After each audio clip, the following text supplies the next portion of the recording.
Good morning students, आप सभी का स्वागत है आपके अपने YouTube channel maths for academy में। आज हम आपके लिए लेके आए हैं यहाँ पर सीबीएसई का sample question paper class 10 session 2023-24 mathematics standard, यानी कि स्टैंडर्ड पेपर है मैथमेटिक्स का। और यहाँ पे 3 घंटे का समय होता है और मैक्सिमम मार्क्स होते हैं 80 मार्क्स। तो 5 सेक्शन आएंगे यहाँ पे, A B C D 5 section में डिवाइड है। जो पहला सेक्शन होगा यानी कि ए सेक्शन, उसमें 20 क्वेश्चन एमसीक्यू के होंगे, 1 मार्क्स के होंगे। और दूसरे सेक्शन में यानी कि बी सेक्शन जो होगा उसमें 5 क्वेश्चन होंगे 2 मार्क्स के।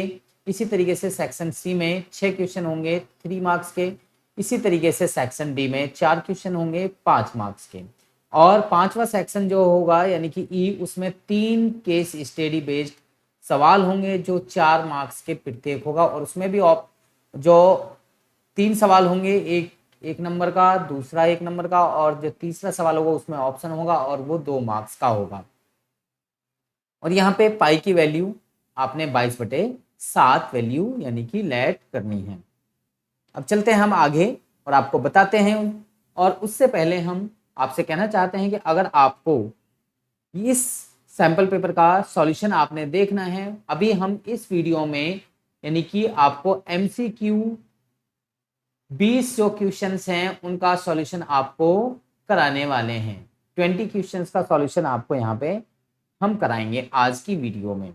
अगर आप 20 क्वेश्चंस को समझना चाहते हैं तो इस वीडियो को पूरा देखिए। और आपको, मुझे उम्मीद है कि आपको ये वीडियो यानी कि ये सवाल जो हैं समझ में आ जाएंगे इस वीडियो को देखने के बाद में। अगर आपको ये वीडियो पसंद आए हमारी, तो इस वीडियो को लाइक जरूर करना, शेयर करना, और अगर आप अभी तक हमारे चैनल पर नए हैं तो हमारे चैनल को सब्सक्राइब जरूर करना, ताकि आपको आने वाली हर वीडियो की नोटिफिकेशन साथ के साथ में मिलती रहे। तो चलिए हम यहाँ पे पहला क्वेश्चन हमारा यहाँ पे है। यहाँ पे फर्स्ट क्वेश्चन हमारा है, यहाँ पे आप देख सकते हैं, आपकी स्क्रीन पे है यहाँ। तो यहाँ पे फर्स्ट क्वेश्चन है हमारा ये।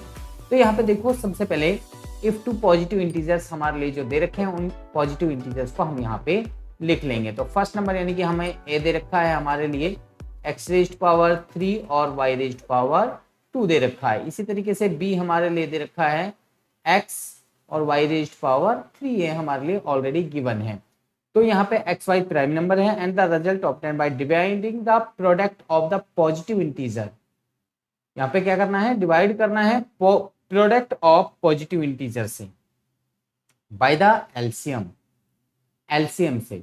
तो मींस आपको क्या निकालना है, यहाँ पे एलसीएम जो आएगा उससे हमें डिवाइड करना है। तो मींस हमारा निकल के आएगा एचसीएफ। देखो बेटे, यहाँ पे एक कंडीशन आपने ऑलरेडी पढ़ी हुई है, यानी कि first number into second number equal to होता है आपका एलसीएम इंटू एचसीएफ। क्या होता है, एचसीएफ ये होता है। तो यहाँ पे फर्स्ट नंबर आपको दे रखा है, सेकंड नंबर भी दे रखा है, और अगर एलसीएम से आप इनका एलसीएम निकाल कर उससे हम अगर डिवाइड करेंगे तो हमारे पास केवल एचसीएफ ही बचेगा। क्या बचेगा, केवल हमारे पास में ये एचसीएफ बचेगा। तो हम इसका सीधा एचसीएफ निकालेंगे, ना कि हम इसका एलसीएम निकालेंगे। तो सीधा हम इसका लिखेंगे एचसीएफ। एचसीएफ क्या होता है, एचसीएफ होता है यहाँ पे जो ये वैल्यूज हमें दे रखी हैं, यानी कि ए और बी की वैल्यू x⁻³ तो इन दोनों में से x⁻ में से देखेंगे x⁻ मिनिमम वैल्यू कहाँ पे है, यानी कि पावर कहाँ पे है, तो x⁻1। तो ये, और ऐसे ही इसमें देखेंगे y⁻³ और y⁻2 तो मिनिमम वैल्यू कहाँ है, y⁻2। तो यानी कि एचसीएफ ये हो गया, यही हमें निकालना था, ये हमारा आंसर होगा, यानी कि ऑप्शन नंबर बी हमारा करेक्ट आंसर होगा इसका। ठीक है जी। तो नेक्स्ट क्वेश्चन की तरफ चलते हैं। सेकंड क्वेश्चन ये था हमारा, यहां पे पूछा गया है the given line linear polynomial y equal to fx has. तो यहाँ लीनियर इक्वेशन जो हमें दे रखी है, ये लाइन जो बन रही है, इस पे fx की value y equal to fx has, तो fx की वैल्यू क्या होंगी। तो यहाँ पे आप बात कर सकते हैं, देख सकते हैं कि यहाँ पे x की वैल्यू क्या है, यहाँ पे 0 है, और यहाँ पे x की वैल्यू क्या है, 3 है। तो यहाँ पे x की वैल्यू हमें देखनी है, यहाँ पे x की वैल्यू ये देखनी है, तो x की वैल्यू केवल 3 एंड 0। तो 3 एंड 0 कहाँ पे है, तो इसमें यानी कि ऑप्शन बी हमारा करेक्ट होगा, ऑप्शन बी हमारा करेक्ट आंसर होगा। अब हम चलते हैं क्वेश्चन नंबर 3 की तरफ। क्वेश्चन नंबर 3 है हमारा ये, और यहाँ बात करते हैं, यहाँ पे हमारे लिए दो पैरेलल लाइंस दे रखी हैं, एक पैरेलल लाइन ये दे रखी है और एक पैरेलल लाइन ये दे रखी है। ये दो पैरेलल लाइंस हमें दी हुई हैं। तो यहाँ पे आगे क्या पूछा है, the line represent the given pair of linear equation are non intersecting, which of the following statements are true. यानी कि नॉन इंटरसेक्टिंग यानी कि पैरेलल लाइंस, आप नॉन इंटरसेक्टिंग के हैं या पैरेलल लाइंस के हैं, तो पैरेलल लाइंस के लिए सेटिस्फाई करती है ये दूसरी सेकंड कंडीशन जो होती है ये वाली, a1 अपॉन में a2 equal to b1 upon b2 और not equal to c1 upon में c2। तो यानी कि ऑप्शन बी हमारा करेक्ट आंसर होगा। तो ये इसको सेटिस्फाई करता है। बात समझ में आई। चलते हैं नेक्स्ट क्वेश्चन की तरफ, क्वेश्चन नंबर 4। यहाँ पे क्वेश्चन नंबर 4 में हमसे कहा जा रहा है, यहाँ पे एक बार क्वेश्चन को हम पढ़ लेते हैं। The nature of the root of the quadratic equation this, यानी कि 9x² माइनस के 6x माइनस के 2 इक्वल टू 0। तो इसकी हमें नेचर ऑफ रूट बताना है, यानी कि इसकी प्रकृति कैसी है, इसके रूट्स की प्रकृति। नॉन रियल रूट आएगा या 2 इक्वल रूट्स आएंगे या 2 डिस्टिंक्ट रियल रूट आएंगे या फिर मोर देन 2 रियल रूट्स आएंगे। तो यहाँ पे हमें रूट निकालना है। तो रूट के लिए सबसे पहले यानी कि डी निकालते हैं, डिस्क्रीमेंट डी इक्वल टू यानी कि b² माइनस के 4ac। तो यहाँ पे b क्या है हमारा, b यहाँ पे a हमारा 9 है, b हमारा -6 है और c हमारा, यहाँ पे हम चाहें तो इनको लिख सकते हैं, यहाँ पे लिख लीजिए। तो यहाँ पे a equal to 9, b equal to -6 और c इक्वल टू हमारा -2। तो यहाँ पे हम ये वैल्यूज यहाँ पे पुट कर देंगे। तो यहाँ पे अगर हम पुट करते हैं तो b की वैल्यू यानी कि -6 और इसका पावर 2 माइनस के 4 इंटू a की वैल्यू कितनी है 9 है और c की वैल्यू कितनी है -2। तो यहाँ 6 का स्क्वायर करें, माइनस का स्क्वायर करें चाहे प्लस का स्क्वायर करें तो हो जाएगा 36। और यहाँ पे अगर इन दोनों को, इन तीनों को मल्टीप्लाई करेंगे, यहाँ से यहाँ मल्टीप्लाई करेंगे तो क्या आएगा, यहाँ पे हमारा साइन क्या आएगा, माइनस और माइनस प्लस हो जाएगा। और यहाँ पे अगर हम मल्टीप्लाई करते हैं तो ये 2 नीम 18 और 18 चौके 72। तो इनको अगर हम ऐड कर देंगे तो हमारा क्या हो जाएगा, यहाँ पे 8 और ये 108 हमारा ये आंसर हो जाएगा 108। लेकिन अब हम यहाँ पे बात पूछी गई है कि रियल रूट होंगे और क्या होंगे। तो अगर ये बेटे d की वैल्यू ग्रेटर देन 0 आती है तो इसके 2 रूट होंगे और वो भी दोनों के दोनों अलग होंगे, डिस्टिंक्ट मींस अलग अलग होंगे। तो अगर d की वैल्यू 0 से बड़ी है तो d यानी कि 108 की वैल्यू 0 से बड़ी है तो मतलब इसके 2 रूट होंगे, यानी कि ऑप्शन नंबर सी हमारा करेक्ट आंसर होगा। ठीक है बच्चों, आगे चलते हैं क्वेश्चन नंबर 5 की तरफ। क्वेश्चन नंबर 5 है हमारा, यहाँ पे ये आप देख सकते हैं, यहाँ पे क्वेश्चन नंबर 5, 2 APs, यहाँ पे 2 APs दे रखी हैं, have the same common difference. अब देखो उनका कॉमन डिफरेंस जो है यानी कि जो d है वो सेम है। The first term of an AP, one of these is -1 and that of the other is -8, the difference between their fourth term।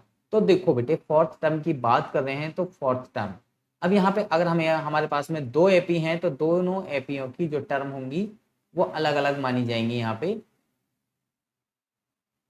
तो यहाँ पे 2 AP आप कोई भी 2 AP मान सकते हैं। फर्स्ट AP अगर आप लेंगे तो फर्स्ट AP जैसे आप ले रहे हैं यहाँ पे, ये फर्स्ट AP की अगर फोर्थ टर्म की अगर आप बात करेंगे तो फोर्थ टर्म के लिए फॉर्मूला क्या हो जाएगा, फोर्थ टर्म क्या होती है, फोर्थ टर्म को हम A4 कह देंगे। A4 को हम लिख सकते हैं A प्लस में 3D लिख सकते हैं, ऐसे लिख सकते हैं।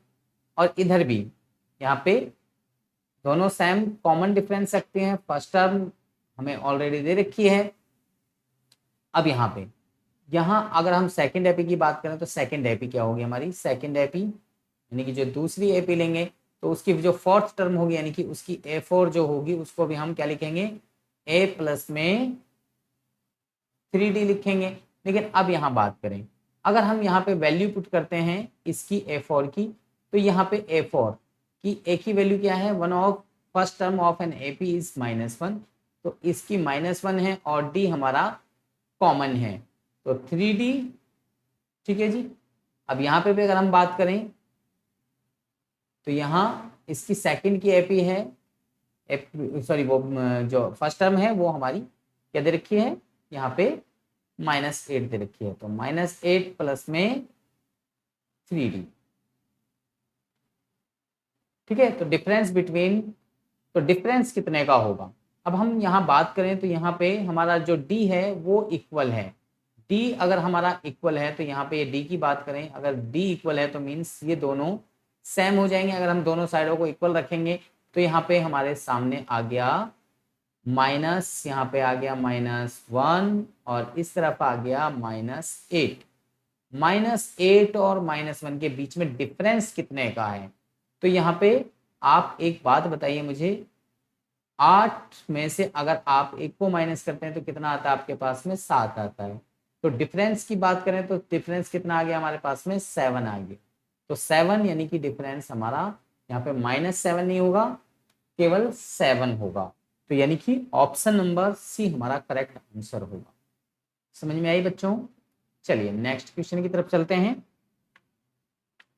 नेक्स्ट क्वेश्चन है हमारा ये, यानी question number 6, what is the ratio. Ratio क्या होगा which the segment joining 2, -3 and 5, -6 is divided by x axis.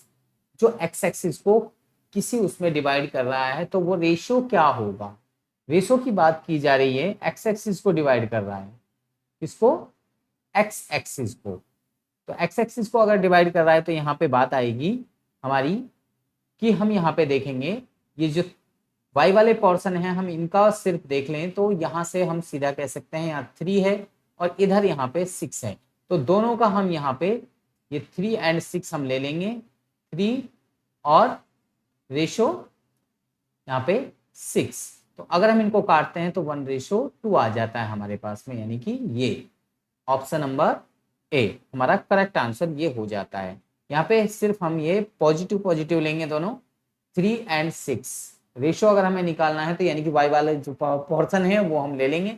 तो हमारा इसका एक्सिस है, एक्स एक्सिस की बात हो रही है, तो यानी कि y वाले पोर्शन दोनों लेंगे और उनका रेशो निकाल देंगे तो वो आ जाएगा। और रेशो यहाँ पे कभी भी नेगेटिव नहीं होता है, ऑलवेज पॉजिटिव होता है, तो इसलिए पॉजिटिव ही लेंगे। तो ये हमारा 1:2 हो जाएगा, यानी कि ऑप्शन ए हो जाएगा। अगर y होता तो यहाँ पे हम x वाले पोर्शन लेते। बात समझ में आई। ये शॉर्ट ट्रिक है बेटे।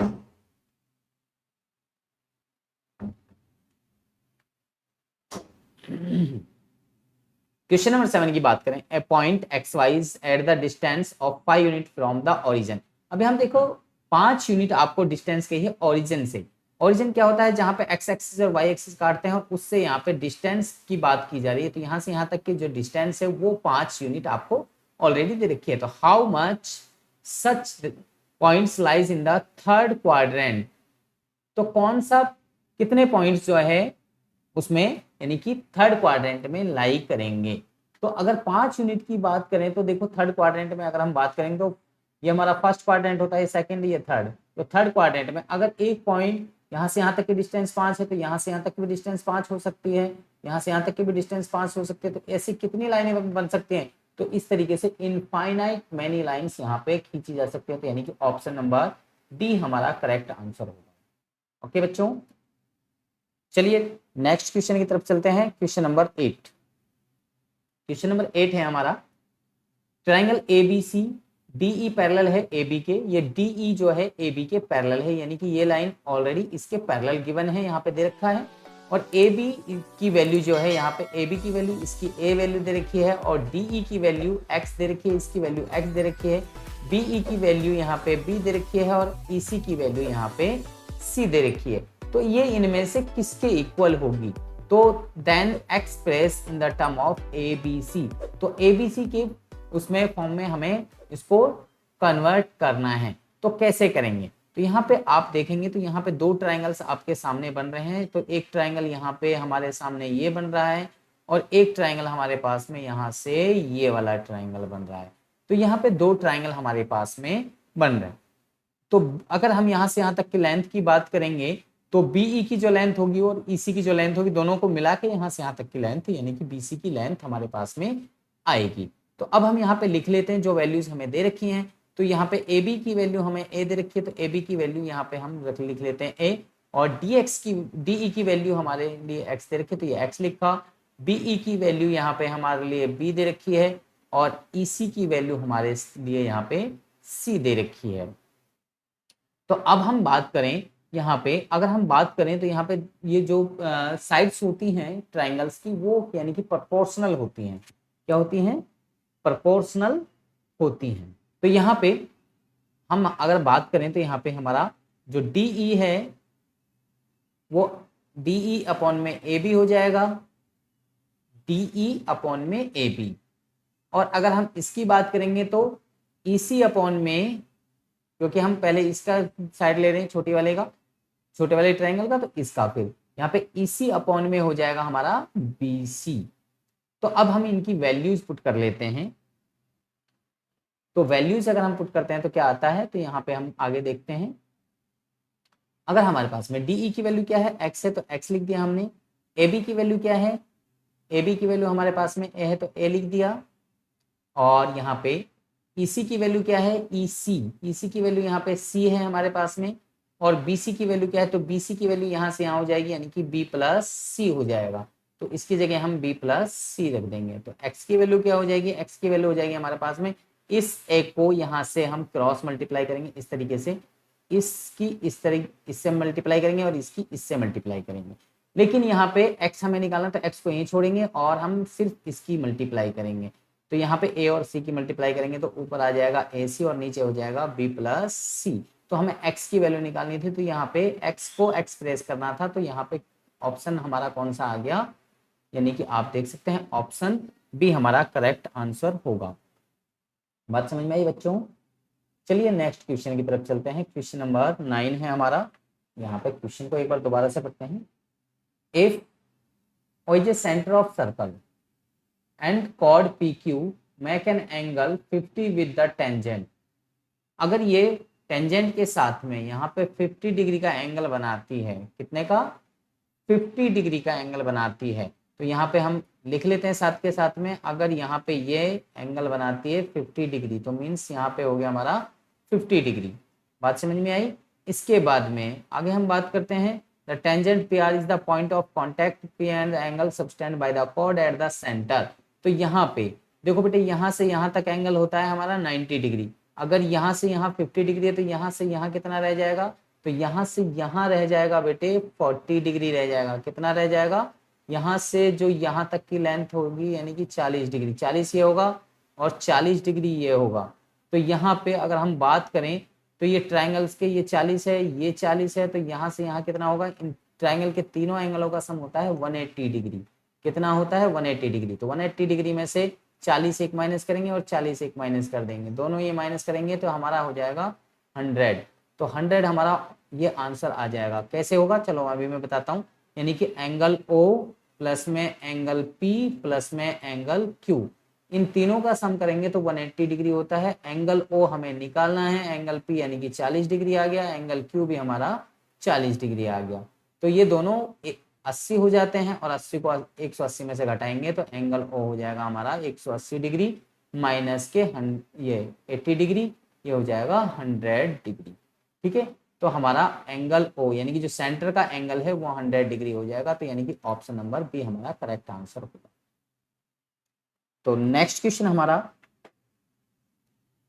तो बच्चों समझ में आ गया वो सवाल। क्वेश्चन नंबर 10 है, a quadrilateral PQRS is a drawn to the circumference of a circle. यानी कि सर्कल के बाहर एक जो है PQRS क्वाड्रिलेटरल खींचा गया है। PQ की जो लेंथ है यहाँ से यहाँ तक की जो लेंथ है 12 है, यहाँ से यहाँ QR की 15 है और SR की कितनी है, 14 है।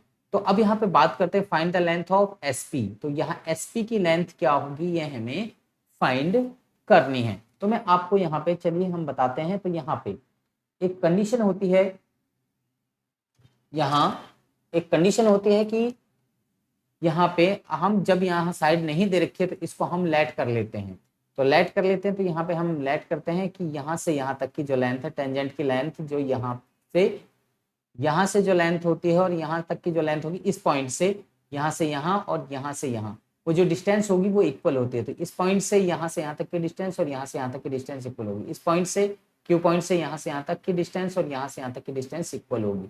इसी तरीके से इस पॉइंट से भी यहाँ से यहाँ तक की डिस्टेंस और यहाँ से इस पॉइंट तक यानी कॉन्टैक्ट पॉइंट तक की डिस्टेंस जो होती है वो इक्वल होती है। तो इसी तरीके से हमें यहाँ से यहाँ और ये लेंथ हमें निकालनी है और ये हमें पता चल जाएगा कि इसकी लेंथ कितनी होगी।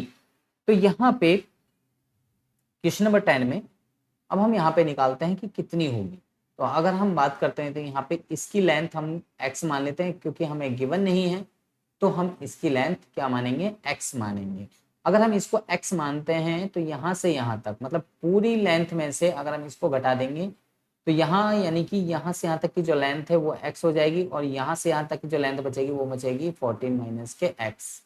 और यहाँ से यहाँ तक की जो लेंथ बचेगी वो इसी तरीके से यहाँ से यहाँ तक ये x है तो यहाँ पे बच जाएगी 12 माइनस के x।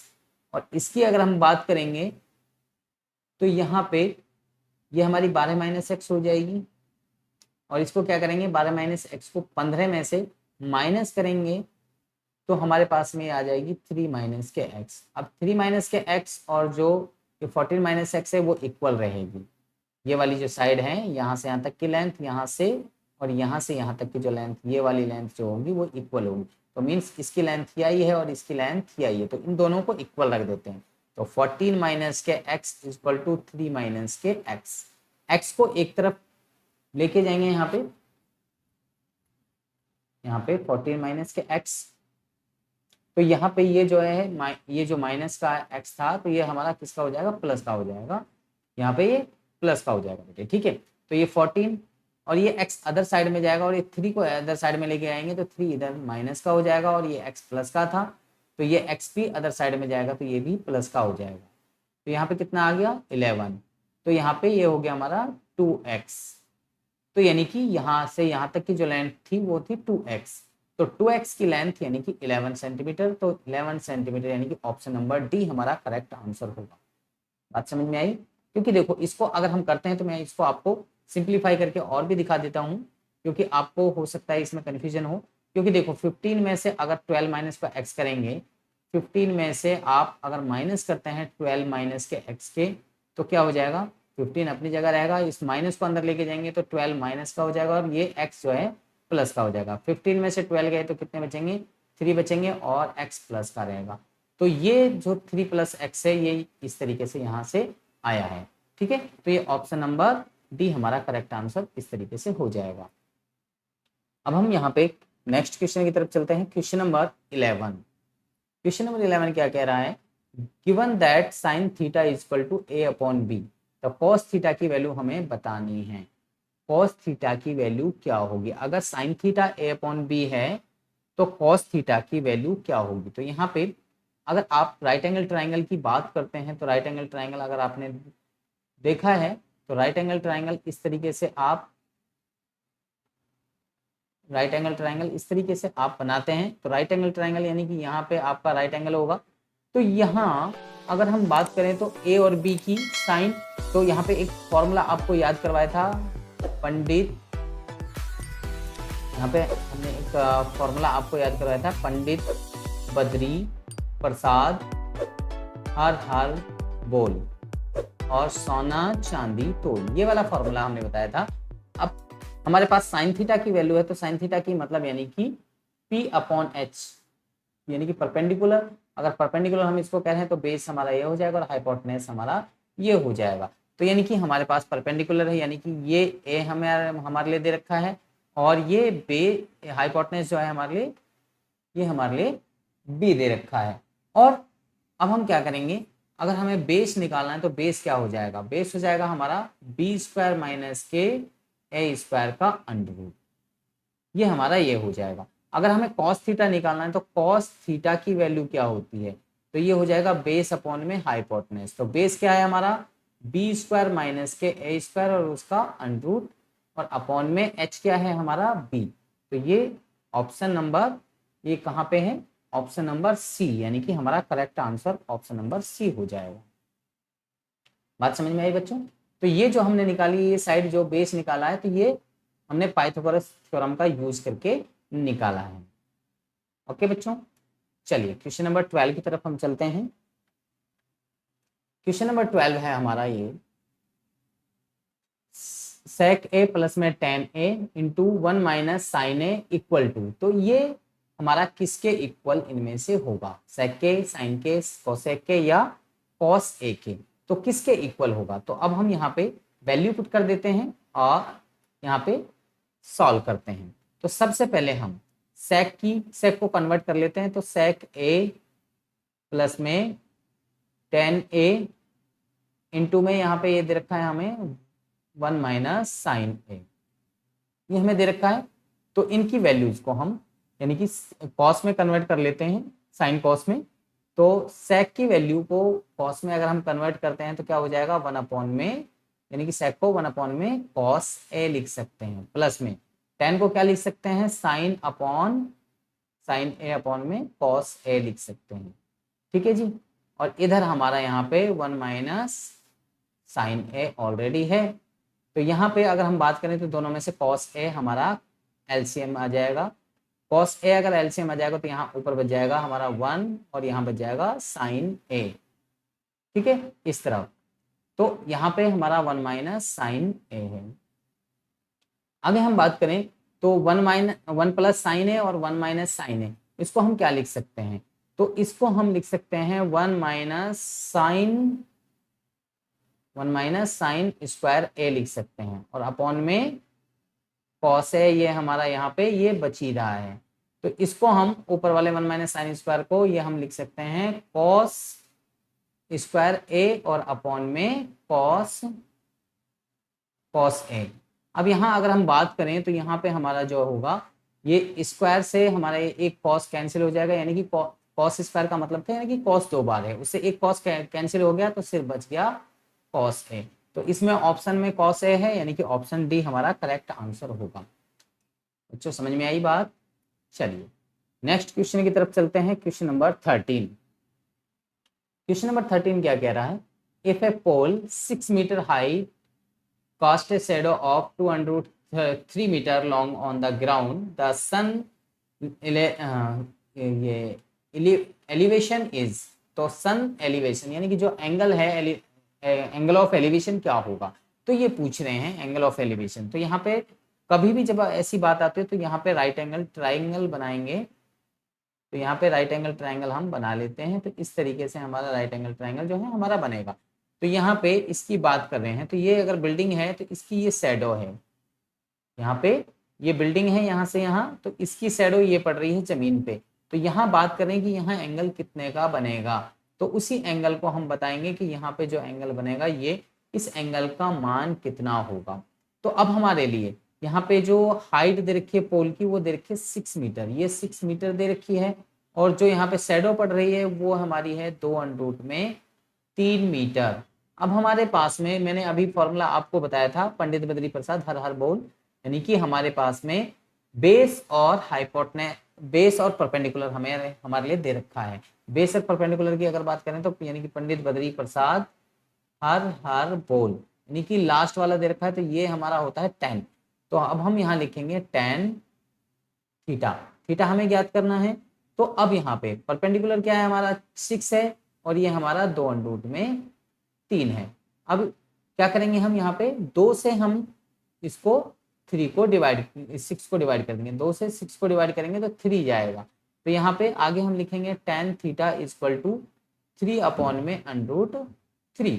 अभी √3 है तो √3 को हम क्या करेंगे, ऊपर मल्टीप्लाई करेंगे और एक बार डिवाइड करेंगे, और यहाँ पे क्या हो जाएगा, यहाँ सिर्फ √3 बचेगा, क्योंकि इस 3 की यहाँ ऊपर ये जो 3 है और इस √3 से हम चलिए कर देते हैं हम यहाँ पे ये 3, क्योंकि √3 के √3 की मल्टीप्लाई करेंगे 3 आएगा, 3 से 3 कट जाएगा, तो tan थीटा इक्वल टू हो गया √3। और यहाँ पे √3 किसकी वैल्यू होती है tan में, तो tan theta equal to √3 value होती है हमारी 60 डिग्री पे। तो इसको हम tan 60 डिग्री लिखेंगे, और tan से tan कट जाएगा तो थीटा इक्वल टू हो जाएगा हमारा 60 डिग्री। तो यहाँ ऑप्शन नंबर ए हमारा करेक्ट आंसर होगा। आया बच्चों समझ में। चलिए क्वेश्चन नंबर 14 की तरफ चलते हैं। क्वेश्चन नंबर 14 हमारा क्या कह रहा है, चलिए हम क्वेश्चन पढ़ लेते हैं सबसे पहले। If the perimeter and the area of a circle are numerically equal, यानी कि देखो पेरीमीटर और एरिया सर्कल का इक्वल है, then the radius of circle is, तो रेडियस क्या होगी, तो रेडियस हमें बतानी है। तो अगर सर्कल का पेरीमीटर, तो देखो पेरीमीटर का फॉर्मूला क्या होता है सर्कल का, तो ये इसका फॉर्मूला होता है 2πr, और एरिया क्या होता है पाई आर स्क्वायर। तो मीन्स अब हमें आर की वैल्यू बतानी है कि आर की वैल्यू क्या होगी। ठीक है, पेरीमीटर और ये इक्वल है, तो यहाँ पे अगर हम बात करें तो यहाँ पे पाई से हमारा पाई कैंसिल हो जाएगा और एक आर से एक आर कैंसिल हो जाएगा, तो आर की वैल्यू हो जाएगी बेटे 2। तो आर की वैल्यू कितनी हो जाएगी, यहाँ पे हमारी आर की वैल्यू 2 हो जाएगी, यानी कि 2 यूनिट। तो यानी कि ऑप्शन नंबर ए हमारा करेक्ट आंसर होगा। क्वेश्चन नंबर 15, क्वेश्चन नंबर 15 क्या कह रहा है, if the propose to the build a new circular park equal in area of the sum of the area of two circular parks of diameter 16 and 12 metre in the locality, the radius of new park. देखो एक circular park की बात की जा रही है, एक circular park है, एक और सर्कुलर पार्क है, दोनों को मिला के एक थर्ड सर्कुलर पार्क इनसे बनाया जा रहा है, दोनों के एरिया को मिला के। तो यहाँ पे एरियो की को मिला के बनाया जा रहा है, तो यहाँ पे सिंपल यानी कि फॉर्मूला हो जाएगा हमारा, यहाँ पे 16 और 12 दोनों को मिला के की बात की जा रही है, 16 और if it is a proposed to build a new circular park equal in area of the sum of areas of two circular park of diameter। देखो डायमीटर की बात कर रहे हैं, तो डायमीटर यहाँ पे हमें डायमीटर दे रखी है, यानी कि जो छोटा सर्कुलर सर्कल है, जो एक छोटा सर्कल है और एक दूसरा सर्कल है, और इनसे हम क्या कर रहे हैं, दोनों सर्कलों से एक तीसरा सर्कल यानी कि बड़ा सर्कल अगर हम बनाते हैं, तो यहाँ पे जो इनकी रेडियस डायमीटर दे रखी है, तो रेडियस कितनी कितनी हो जाएगी, तो यहाँ पे डायमीटर 16 है, तो एक की यहाँ रेडियस हो जाएगी 8, तो इसकी रेडियस कितनी हो जाएगी, इसकी हो जाएगी 6। तो इसी तरीके से तो इसकी कितनी हो जाएगी, यहाँ पे एक की 8 दे रखी है, सॉरी ये हाँ यहाँ पे 8 दे रखी है, यहाँ 6 दे रखी है, तो यहाँ पे ये इसकी कितनी होगी। मैंने एक ट्रिग्नोमेट्रिक रेशियोज आपको बताया है कि अगर यहाँ पे इनका जो स्क्वायर होता है यहाँ पे, तो radius of a new park क्या होगा, यानी कि इनका जो रेडियस होगा, इनका स्क्वायर अगर हम करें तो वो यानी कि जो ये न्यू सर्कल है इसके यानी कि स्क्वायर के बराबर होगा। तो यहाँ पे इनका स्क्वायर यानी कि करेंगे तो 100 यानी कि आर स्क्वायर, तो आर हमारा क्या आ जाएगा, आर आ जाएगा हमारा 10। इसे जब हम निकालेंगे तो आर हमारा कितना आ जाएगा, यानी कि आर को अंडरूट इधर करेंगे, तो यहाँ पे आर इक्वल टू यानी कि 100 का अंडरूट, आप ऐसे भी कह सकते हैं। तो आर इक्वल टू 100 का अंडरूट करेंगे, तो यानी कि वो हो जाएगा हमारा 10। तो ऑप्शन नंबर ए हमारा करेक्ट आंसर होगा, क्योंकि डायमीटर का है, ये रेडियस नहीं का है, डायमीटर का है, तो डायमीटर का आधा होता है रेडियस। तो इस तरीके से हम इस सवाल को आराम से करेंगे। चलिए नेक्स्ट क्वेश्चन की तरफ चलते हैं। क्वेश्चन नंबर है हमारा 16। क्वेश्चन नंबर 16 है, क्वेश्चन नंबर 16 क्या कह रहा है, there is a square board, यहाँ स्क्वायर बोर्ड हमें दे रखा है, two a unit circumscribe a red circle A Jaydev is asked to keep a dot on the above said board. The probability of keep the dot on the shaded region। तो shaded region की हम यहाँ पे बात कर रहे हैं, तो shaded region क्या होगा, ठीक है जी। तो shaded region की बात हम यहाँ पे कर रहे हैं। देयर इज स्क्वायर बोर्ड, तो यहाँ पे स्क्वायर बोर्ड हमें दे रखा है 2a यूनिट इसका, there is a square board of side 2a। तो साइड 2a है, तो बेटे रेडियस कितनी होगी, यहाँ से यहाँ तक रेडियस कितनी हो जाएगी, तो रेडियस की अगर हम बात करेंगे तो रेडियस हो जाएगी हमारी केवल a, रेडियस केवल हमारी हो जाएगी a। Unit red circle Jaydev the kept of dot of the above. तो यहाँ पे क्या करेंगे, यहाँ पे हमारे पास में जो इसकी साइड है, अगर हम स्क्वायर का एरिया निकालेंगे तो एरिया ऑफ स्क्वायर क्या हो जाएगा, एरिया ऑफ स्क्वायर यानी कि हमें साइड दे रखी है 2a दे रखी है, तो एरिया ऑफ स्क्वायर क्या होता है, एरिया ऑफ स्क्वायर क्या होता है, एरिया ऑफ स्क्वायर क्या होता है भाई, साइड इंटू साइड का स्क्वायर यानी कि ए का स्क्वायर, यानी कि ए क्या है हमारे यहाँ पे 2a और इसका होल स्क्वायर हो जाएगा। एक सेकेंड,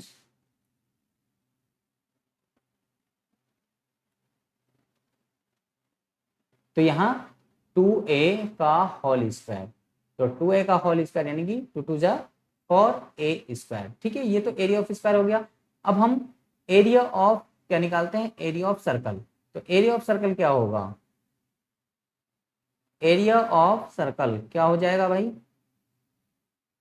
एरिया ऑफ सर्कल होगा हमारा पाई आर स्क्वायर। पाई कितना है, पाई हमारा 22/7, या पाई को पाई रहने दें, यहाँ पे पाई ही है। और आर कितना है, आर हमारा यानी कि ए का स्क्वायर। तो अब यहाँ पे इसमें से हम क्या करेंगे, इसको माइनस करेंगे। क्या करेंगे, माइनस करेंगे।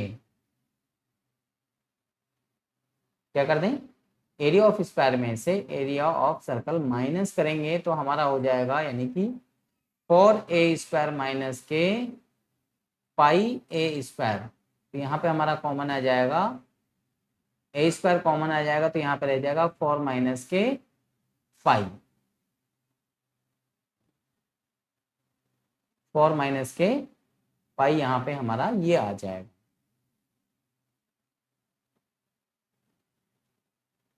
अब यहाँ पे हमसे पूछी गई है प्रोबेबिलिटी। तो प्रोबेबिलिटी क्या होगी, यहाँ पे हमें यह आ गया हमारा ये वाला। अब हमसे पूछी गई है प्रोबेबिलिटी क्या होगी, तो probability of the cap dot on the shaded region. तो भाई शेडेड रीजन यानी कि जो हमारा इसके बाद में बच गया, तो वो ये है, इसकी किससे, टोटल से, इससे एरिया ऑफ स्क्वायर से क्या होगा प्रोबेबिलिटी। तो probability of shaded dotted,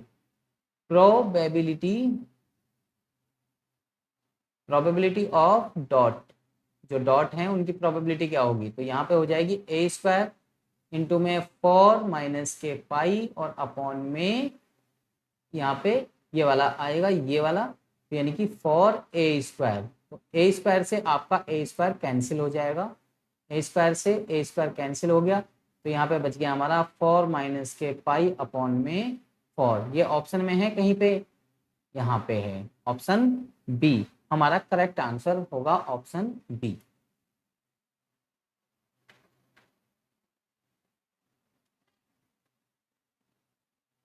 question number 17 है, 2 cards of heart and 4 cards of spades are missing from a pack of 52 cards. A card is drawn at a random from the remaining pack. What is the probability of getting a black card? देखो बेटे, यहाँ पे card की बात की जा रही है, 2 कार्ड है हार्ट के। हार्ट होता है लाल, हार्ट होता है बेटे, हार्ट होता है रेड होता है, तो यानी कि रेड कलर के 2 ताश तो यहाँ निकल चुके हैं। रेड कलर के यानी कि हार्ट की बात की जा रही है, तो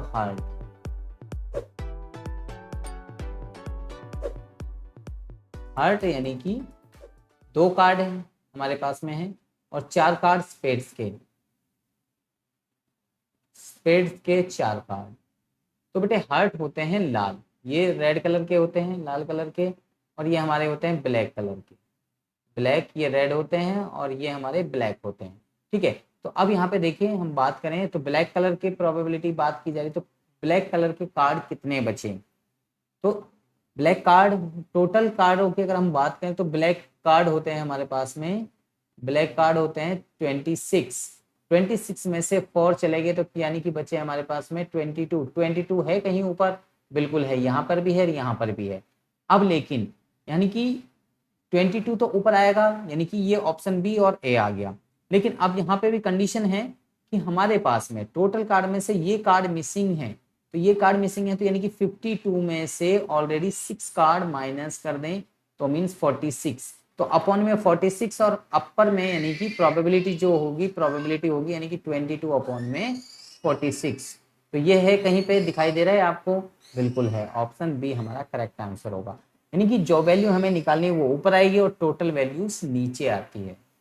तो ये हमारा 17 वाला यानी कि ऑप्शन बी करेक्ट आंसर होगा। क्वेश्चन नंबर 18 की अगर हम बात करें तो क्या होगा, यहाँ पे the upper limit of the model class, upper limit बतानी है of model class given distribution is. तो यहाँ पे जो ये वैल्यू आ रही है वो यानी कि बढ़ते क्रम में है, तो ये मुझे जो लग रहा है कि ये हमारे लिए सी एफ गिवन है, ये हमारे लिए सी एफ गिवन है, तो हमें यहाँ पे एफ वाला कॉलम निकालना पड़ेगा।